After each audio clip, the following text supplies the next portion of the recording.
Magandang araw mga bata, narito tayo ngayon sa MTB MLE ng ikatlong baitang. Ang pag-aaralan natin ngayon ay tungkol sa pagtukoy sa tayutay na pagsasatao o personifikasyon, ikalawang markahan, ikapitong linggo. Sa pagtatapos ng araling ito, ikaw ay inaasahang natutukoy ang kahulugan ng pagsasatao o personifikasyon at ang mga halimbawa nito. Bago tayo magpatuloy, magbalik-aral muna tayo. Basahin at bilugan ang metaporang ginamit sa mga sumusunod na pangungusap. Gawin ito sa kwaderno.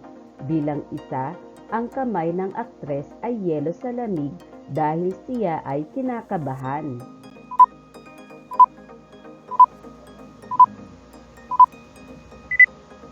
Ang tamang sagot ay yelo. Bilang dalawa, ang anak ni Mang Larry ay maamong tupa. Siya ay laging sumusunod sa kanyang ama.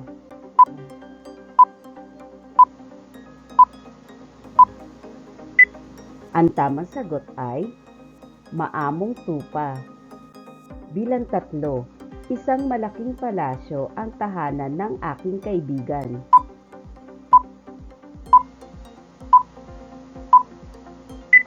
Ang tamang sagot ay malaking palasyo. Bilang apat, ang mang-aawit ay bituin na kumikislap dahil sa kasikatan.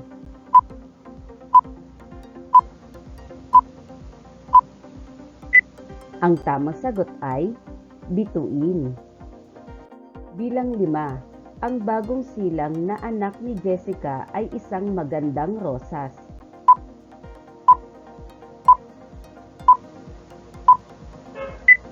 Ang tamang sagot ay magandang rosas. Magaling mga bata!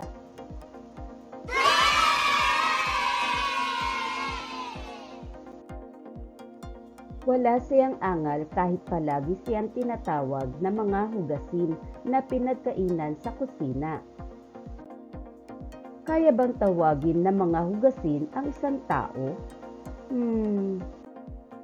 Kung ang sagot ninyo ay hindi, tama kayo. Hindi kayang tawagin ng mga hugasin ang isang tao. Ang pagtingin lamang natin sa mga hugasin ay nagpapahiwatig lamang na kailangan na natin itong hugasan. Pakiramdam niya ay tila sinisigawan siya ng lakas ng tunog ng tambutso ng tricycle.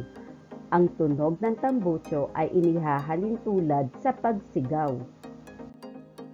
Katabi niya sa lamesa ang isang maliit na ilawan na tumitingin sa kanyang ginagawa. Ang ilawan ay inihahalin tulad sa pagtingin. Ang kanyang mga laruan sa higaan ang nagbabantay sa kanya habang siya'y natutulog. Ang laruan ay inihahalin tulad sa nagbabantay. Masarap pakinggan ang pag-awit ng munting ibon sa punong kahoy.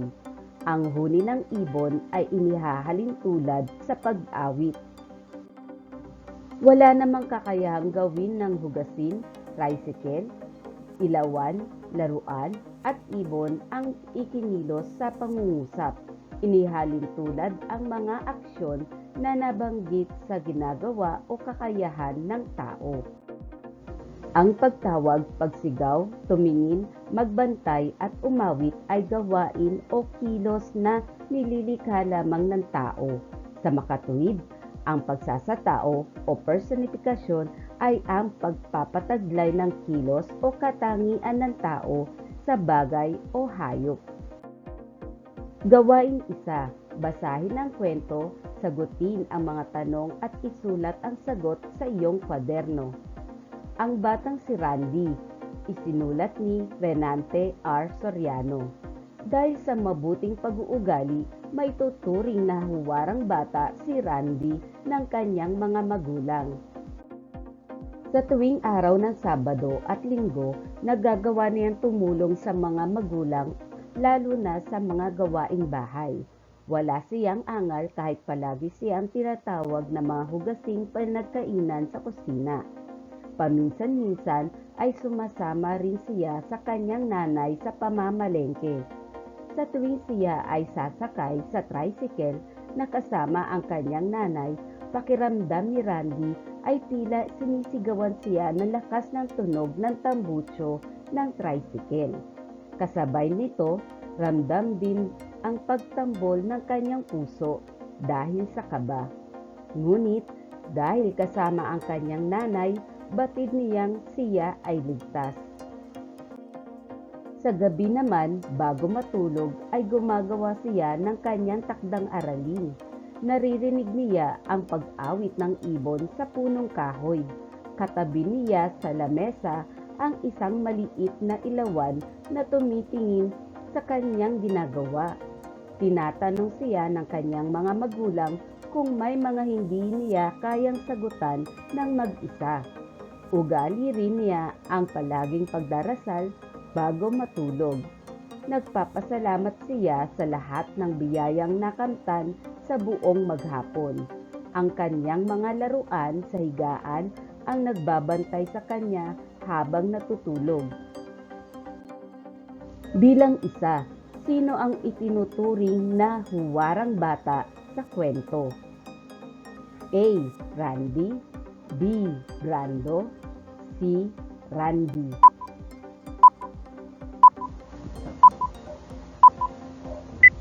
Ang tamang sagot ay C. Bilang 2, ano ang nabanggit na karaniwang ginagawa niya tuwing mga araw ng Sabado at Linggo? A. Naghuhugas ng mga pinagkainan, B. Nagpupunta sa palengke, C. Naglalaba ng kanyang damit.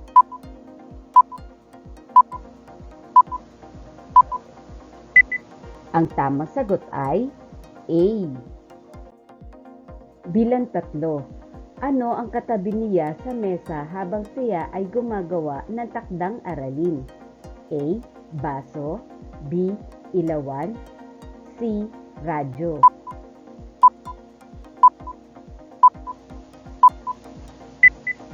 Ang tamang sagot ay B.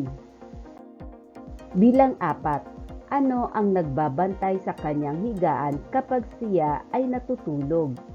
A. Aso, B. Laruan, C. Pusa.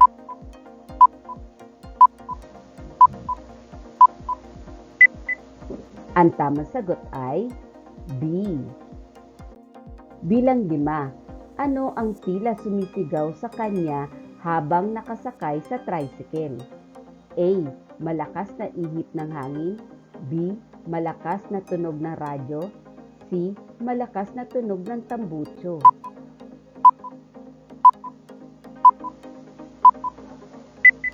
Ang tamang sagot ay C. Gawain bilang 2. Tukuyin ang mga pagsasatao o personifikasyon na ginamit sa mga pangungusap sa ibaba. Isulat ang sagot sa iyong kwaderno. Halimbawa, umiiyak ang kandila habang ito ay umiilaw. Sagot, umiiyak ang kandila.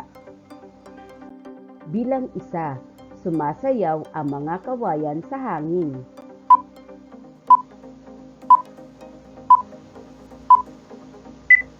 Ang tamang sagot ay sumasayaw ang mga kawayan. Bilang 2, ang makulay mong buhok ay naghahanap ng pansin.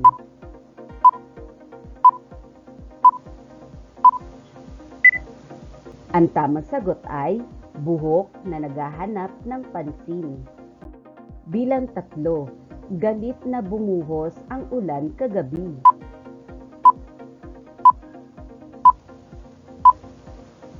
Ang tamang sagot ay galit na bumuhos. Bilang 4, tumatakbo ang oras habang ginagawa namin ang proyekto.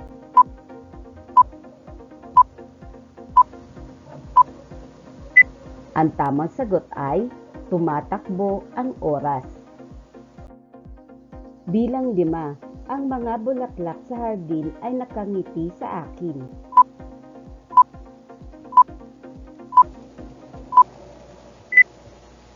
Ang tamang sagot ay bulaklak sa hardin na nakangiti.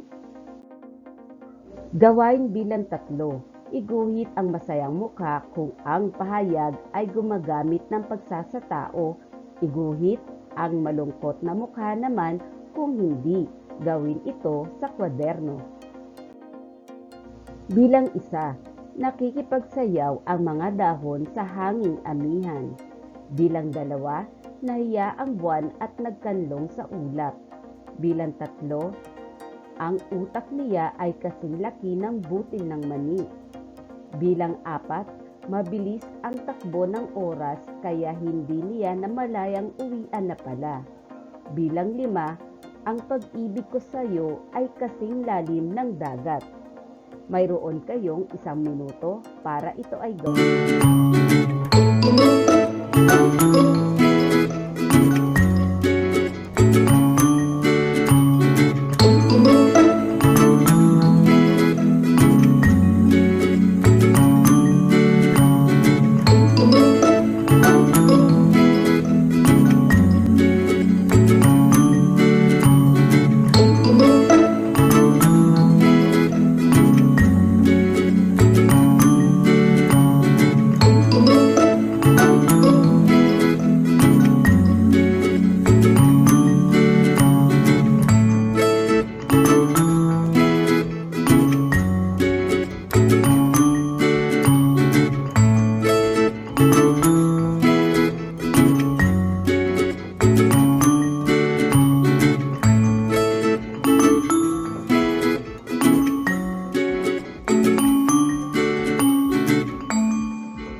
Tingnan natin kung tama ang inyong mga sagot. Bilang 1, masayang mukha. Bilang 2, masayang mukha. Bilang 3, malungkot na mukha. Bilang 4, masayang mukha. Bilang 5, malungkot na mukha. Magaling mga bata!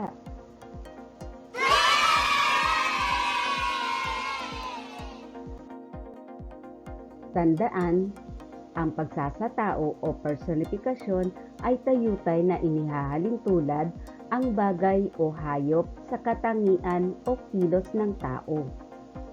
Ginagamit ito upang bigyang buhay, pagtaglayin ang mga katangiang pantao katulad ng talino, gawi o kilos, ang mga bagay na walang buhay sa pamamagitan ng mga pananalitang nagsasaad ng kilos tulad ng pandiwa at pangalang diwa. Pagtataya, basahin ang bawat pangungusap. Lagyan ng check kung ang tayutay na ginamit sa bawat pangungusap ay personifikasyon o pagsasatao at X kung hindi. Isulat ang sagot sapat lang bago ang bilang, gawin ito sa kwaderno. Bilang 1, ang makulay mong damit ay naghahanap ng atensyon. Bilang 2, sumasayaw ang mga kawayan sa bawat ihip ng hangin.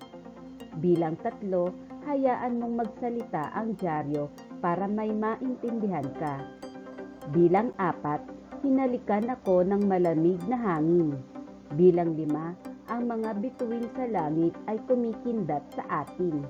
Mayroon kayong 1 minuto para ito ay gawin.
natin kung tama ang inyong mga sagot.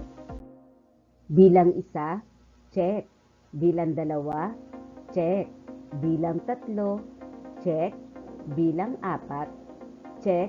At bilang 5, check. Mahusay mga bata!